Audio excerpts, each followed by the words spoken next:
Bienvenue pour cette nouvelle exploration. Aujourd'hui, on plonge vraiment dans une question qui fascine et divise depuis longtemps. Que deviennent les 144 000 de l'Apocalypse? C'est un chiffre clé, un groupe important, mais leur sort final, eh bien, il y a débat. Est-ce qu'ils sont tous transformés sans passer par la mort, ou est-ce que certains, peut-être même tous, doivent mourir avant? Pour tenter d'y voir plus clair, on va s'appuyer sur une analyse assez spécifique, tirée d'un document source qui propose ses propres interprétations.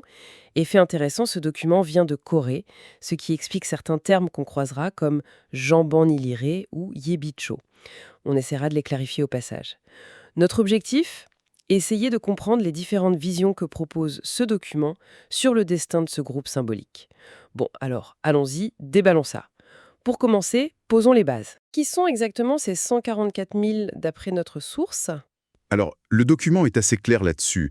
Ce sont ceux qui portent le sceau de Dieu sur leur front, comme on le lit dans l'Apocalypse, au chapitre 7. C'est aussi le même groupe qu'on retrouve plus loin au chapitre 14, debout avec l'agneau, sur la montagne de Sion. Ils sont décrits comme rachetés, vierges au sens symbolique donc purs, et surtout, ils suivent l'agneau partout où il va. Très fidèles. Tout à fait. Et pour bien comprendre pourquoi leur sort fait débat, il faut saisir le contexte temporel que propose notre source. L'analyse se concentre sur une période appelée la première moitié de la semaine. Le terme coréen donné est Jonban il-ire. D'après cette interprétation, ça correspondrait au moment de la 6e trompette, dans Apocalypse 9, et aussi aux fameux 42 mois de règne de la bête dont parle Apocalypse 11.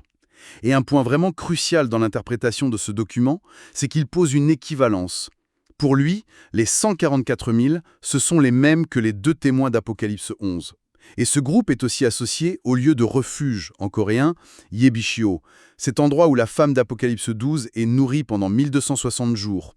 C'est vraiment une clé de lecture centrale de ce texte source. D'accord, une sorte de chaîne d'équivalence donc. 144 000 égale 2 témoins égale liés au refuge. Ça structure la pensée. Et cette fameuse bête qui règne pendant 42 mois, comment la source la définit-elle? Elle a l'air assez importante dans ce scénario. Oui, elle est centrale. Selon les références bibliques citées par le document, la bête qui monte de la mer, celle d'Apocalypse 13, serait la même que la bête qui monte de l'abîme d'Apocalypse 17. Elle est aussi vue comme le fils de la perdition dont parle Paul dans sa lettre aux Thessaloniciens, et même, tenez-vous bien, assimilée à Babylone la prostituée qui chevauche la bête écarlate dans Apocalypse 17. C'est une figure très composite, très chargée symboliquement dans cette lecture. C'est ça. Une figure qui domine pendant ces 42 mois, qui correspondent d'ailleurs aux 1260 jours. Et pendant ce temps, les deux témoins, qui représentent donc les 144 000 ici, ne sont pas du tout inactifs. Au contraire, Apocalypse 11 nous dit qu'ils prophétisent, mais avec une puissance assez phénoménale. Le texte biblique leur attribue des capacités vraiment hors normes. Ils peuvent fermer le ciel pour qu'il ne pleuve pas, changer l'eau en sang, frapper la terre de toutes sortes de plaies autant de fois qu'ils le veulent, et même il est dit que du feu sort de leur bouche pour dévorer leurs ennemis. Point essentiel, ils sont protégés. Protégés pendant toute la durée de leur témoignage. Durant ces 1260 jours, personne ne peut leur faire de mal. Waouh, puissant, protégé. Ça semble quand même aller fortement dans le sens d'une survie, non? On imagine mal des êtres avec de tels pouvoirs être vaincus si facilement. Exactement. Et c'est bien là que le débat s'installe, et que les interprétations divergent, même au sein de notre document source. Mais avant d'aborder ces divergences, juste un mot sur leur message, selon cette analyse. Il s'agit de l'Évangile éternel, en coréen, Yongwanan Pogum. Yongwanan Pogum. Le document source l'associe au petit livre, Jagunchek, que l'apôtre Jean mange dans l'Apocalypse 10. Et le contenu de cet évangile éternel, c'est un avertissement crucial. Ne pas adorer la bête, ne pas prendre sa marque. Un message de résistance. D'accord, le décor est planté. Des figures puissantes, protégées, qui délivrent un message vital pendant 1260 jours. Alors, la question, est-ce que ça veut dire qu'ils survivent tous pour être transformés vivants à la fin? Ou est-ce que la mort finit par les rattraper? Notre document présente une première option, la perspective 1, appelée Gyeone-il en coréen. Tous sont transformés vivants. Quelle est la logique derrière cette idée? Eh bien, cette première perspective s'appuie très fort sur l'idée du sceau divin. Les 144 000 sont les marqués du sceau, on l'a dit, et ce sceau, d'après un passage d'Apocalypse 9, offre une protection très claire. Les fléaux qui frappent les hommes ne doivent pas atteindre ceux qui portent le sceau de Dieu. Le raisonnement est donc assez direct finalement. Pour ressusciter, il faut d'abord mourir. Mais si ces personnes sont protégées par Dieu au point d'être intouchables, que ce soit par les plaies ou par leurs ennemis pendant toute leur mission, comment pourraient-ils mourir? Donc la conclusion logique pour cette première vue, c'est qu'elles doivent être transformées, passer à un état spirituel sans connaître la mort physique. Elles resteraient victorieuses face à la bête durant toute cette première moitié de la semaine. Ok, je vois. L'argument central, c'est cette invulnérabilité conférée par le sceau pendant la durée de leur service. C'est ça? C'est exactement ça pour cette première lecture. Une protection divine quasi absolue qui empêcherait la mort et mènerait donc directement à la transformation. Logique.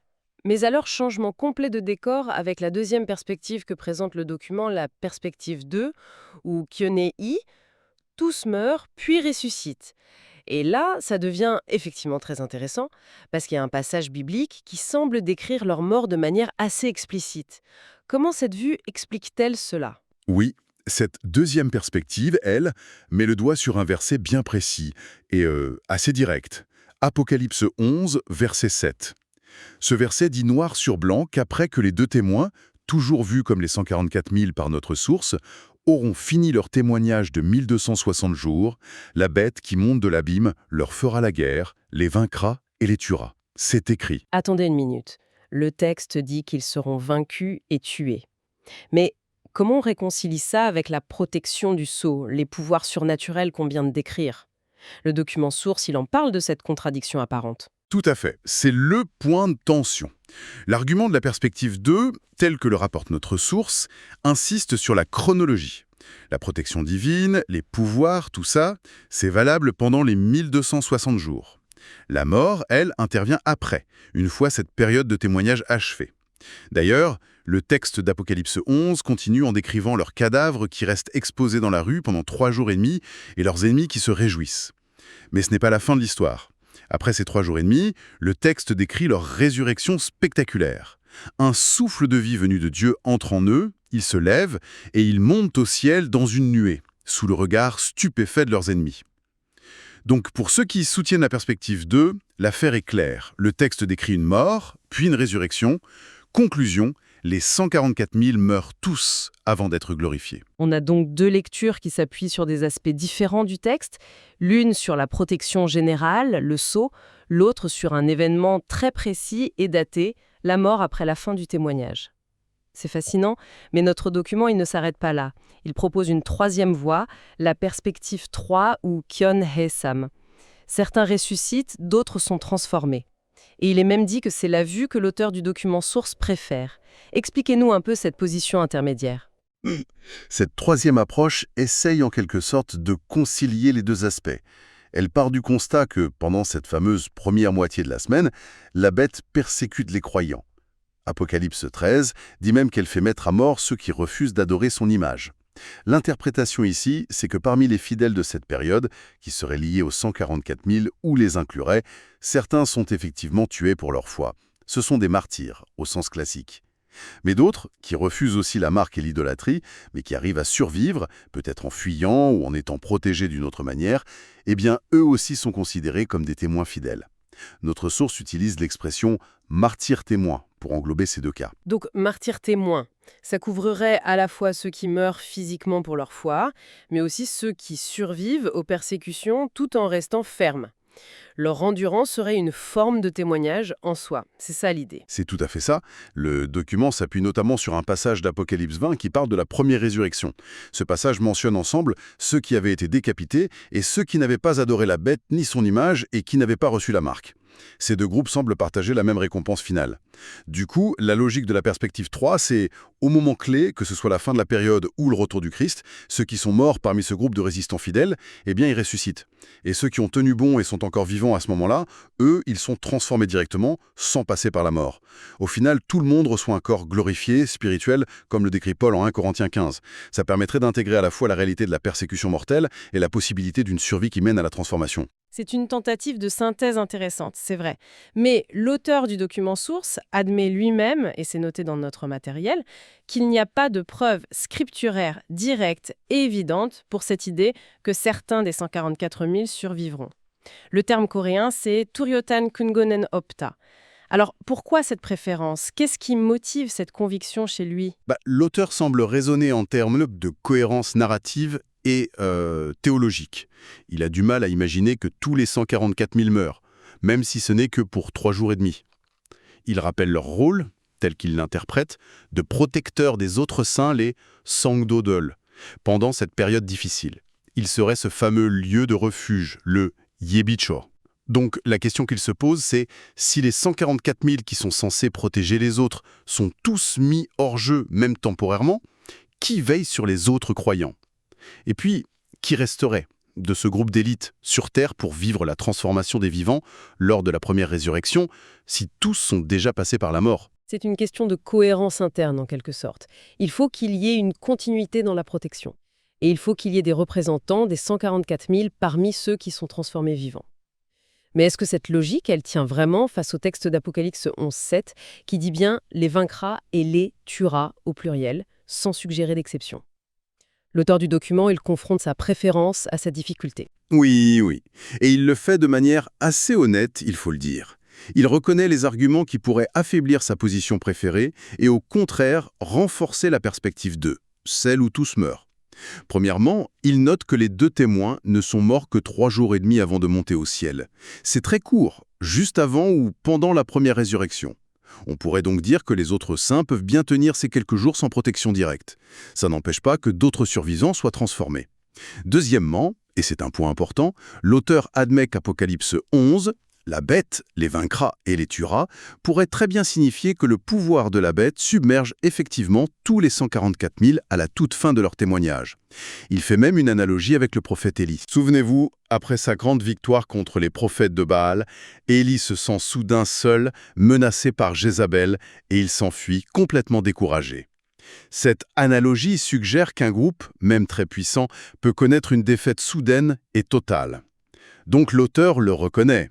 La perspective 2 où tous meurent puis ressuscitent reste une option scripturalement défendable. Et pourtant, malgré ces contre-arguments qu'il expose lui-même, l'auteur réaffirme sa conviction personnelle pour la perspective 3.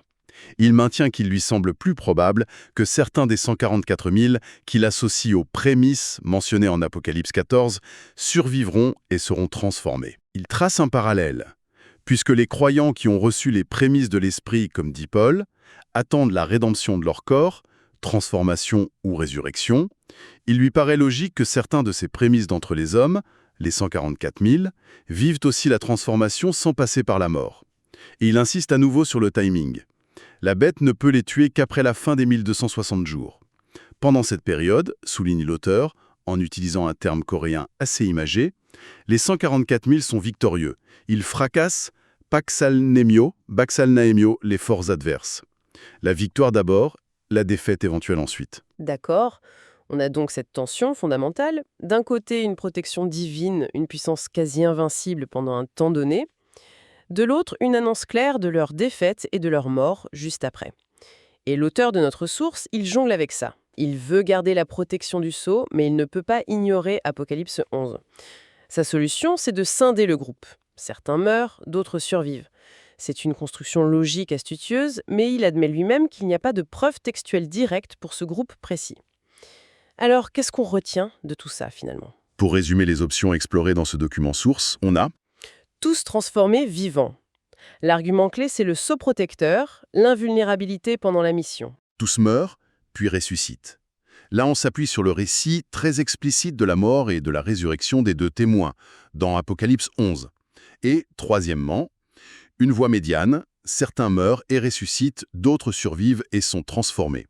C'est une tentative d'harmoniser le rôle protecteur, la réalité du martyr et le texte d'Apocalypse 11, même si elle repose plus sur une déduction logique que sur un verset qui dirait clairement qu'une partie des 144 000 survivra. Ce qui est vraiment passionnant ici, je trouve, au-delà de savoir qui a raison, c'est de voir comment ce débat illustre parfaitement les défis de l'interprétation de l'eschatologie biblique, surtout avec un livre aussi symbolique que l'Apocalypse. On voit comment des lecteurs, de bonne foi, cherchent à construire une cohérence entre des passages qui, si on les prend séparément, peuvent sembler contradictoires. La façon dont différentes lectures peuvent émerger d'un même ensemble de textes, c'est vraiment révélateur de la complexité et aussi de la richesse de l'interprétation biblique. Oui, une plongée vraiment profonde dans les complexités de l'interprétation sur un point très spécifique. Merci d'avoir suivi avec nous cette analyse des différentes perspectives sur le destin des 144 000, telles qu'elles sont présentées dans notre document source. Et pour finir, peut-être une petite piste de réflexion qui s'inspire d'un point clé du document, mais en élargissant un peu. La source insiste beaucoup sur le fait que les 144 000 ou les deux témoins proclament l'évangile éternel, interprété comme un avertissement contre l'idolâtrie, contre la compromission avec la bête, dans un contexte de forte pression. Si on met de côté un instant le scénario eschatologique précis et qu'on retient juste cette idée centrale, le témoignage courageux, la protection divine au milieu de l'opposition et cette nécessité de résister aux idéologies ou aux systèmes qui demandent une allégeance contraire à nos convictions profondes. Quelle résonance ça peut avoir pour nous aujourd'hui? Comment, individuellement ou collectivement, naviguer face aux pressions sociales, aux idéologies dominantes ou aux systèmes qui peuvent exiger une forme d'idolâtrie moderne? Ça déplace un peu la question du quand et comment vers le pourquoi et pourquoi du témoignage fidèle. C'est un thème central de ces passages finalement, quelle que soit l'interprétation qu'on retient sur leur destin final.